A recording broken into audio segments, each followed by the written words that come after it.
The best part of EPRC is knowing that this project of resilience is shared, that there are so many amazing people and organizations that are working on projects in East Portland to help our neighbors and help each other and make things work better than they do now. And that the future that we see together is positive and beautiful. I would say the best concrete outcome of EPRC is the partnership through the Park Lane PTO, another hat I wear, with Guerreras Latinas. So meeting Joanna at a meeting and following up with her and finding out that there are many ways to collaborate between her organization and ours really made the year wonderful with that organization. And I think going forward, we are going to see so much benefit from that partnership within the school community.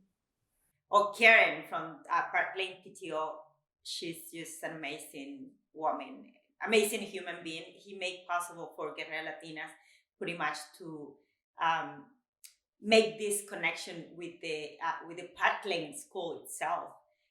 Now we are having cafe with Las Guerreras Latinas every other Wednesday in the morning.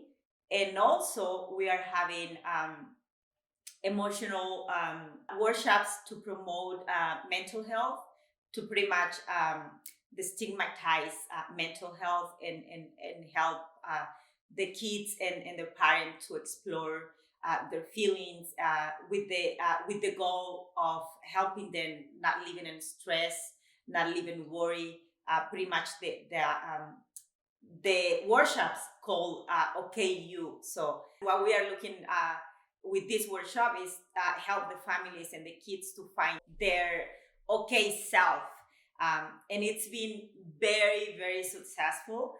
We already have, I believe, more than 40 families enjoying those workshops. And because it was very successful, we are planning on having, on offering this at Guerrera Latinas organization for as long as we can. Yes, and everything was possible due to the connection that I make at the East Portland Resilience Coalition with Karen, and so that was a key for me to make that connection. And the PTO, pretty much the school, I would say, do not have the funds, do not have the capacity to outreach the Latino community or other BIPOC communities. So Guerrera Latinas offer their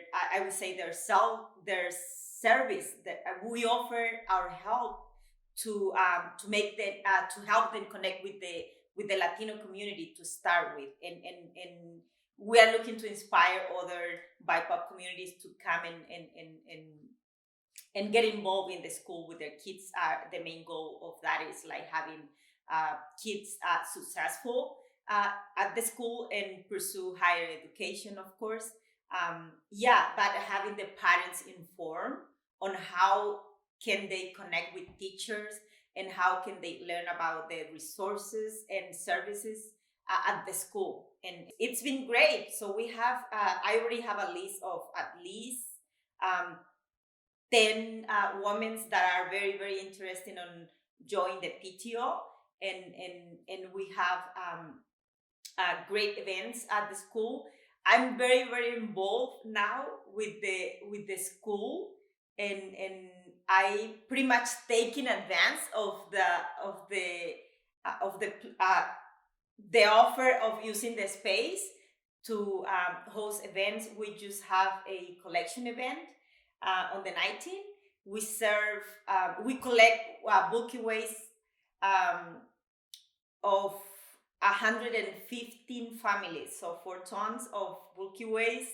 It was amazing. We have food, games, raffles for the Park Lane families and Guerrera Latinas families inside the gym of the school. And we are planning on keep growing. And I have to say this again, this was made possible thanks to the connection that I made with Karen at the East Portland Resilience Coalition. So We collaborated with Guerreras Latinas to increase, Spanish language accessibility of PTO, as well as increase participation with Spanish-speaking families. And I guess I had a delightful moment when the previously all-white, moms group in a school that has 40% Spanish-speaking families recruited a board member who's a Spanish-speaking mom. And so, what that looks like is it's such a small change, but it's really important. Seeing the other PTO leaders, lean into that and recognize that the demographic of the school really demanded that of us, that like as an organization that serves the whole school, we need to be representative, at least, more so, of the full diversity of the school. And seeing that happen, not just be like, ooh, well, we should probably do that, but like, oh, it's in place. Like this is changing and it's going to continue to grow. That was really exciting. I think before EPRC emerged, I wasn't aware of like just how many organizations were doing such wonderful work in such, in this area. And so over the last couple of years, it's just been a really wonderful, consistent opportunities to connect and knowing that in each time, when we have our visioning for like new projects at the school, or like thinking, that I'm always thinking like, oh, I know, this person at EPRC might be able to consult on that, or like have, this organization might be a great partner. So just being aware of, all these different organizations has been incredibly valuable in the way that I'm thinking about, future projects. I would say building the relationships across organizations, getting to know people and what their initiatives are. That awareness helps to build and reinforce one another. Work for collective action, for things that benefit all of us, and especially in spaces that haven't been served well, or people who haven't been served well. Resilience shows up on different levels. So people in their individual sort of lives and their personal selves and their households being resilient means sometimes just showing up and talking about what's going right and what's not working, and continuing to commit to each other and the work, even when it's really hard. But once you start looking at resilience on a community level, any ways that we're connecting and providing resources for each other that aren't just for right now, but actually invest in the future. That's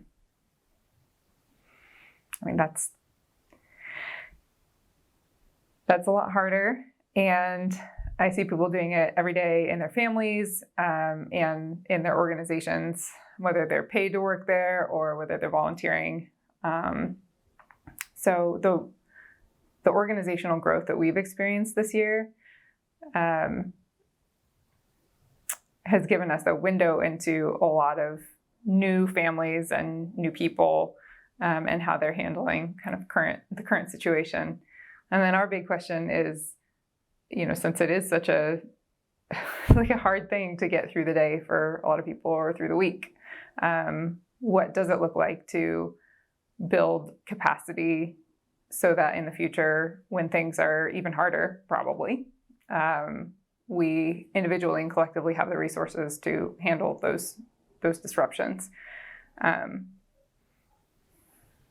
Again, for us, it mostly looks like showing up week after week, going to new events as we get back into person, meeting, new folks who have new skills and interests, and building our roster. We were an absolutely brand new team when the EPRC got off the ground, and now we have 200 people on our roster. So that's cool.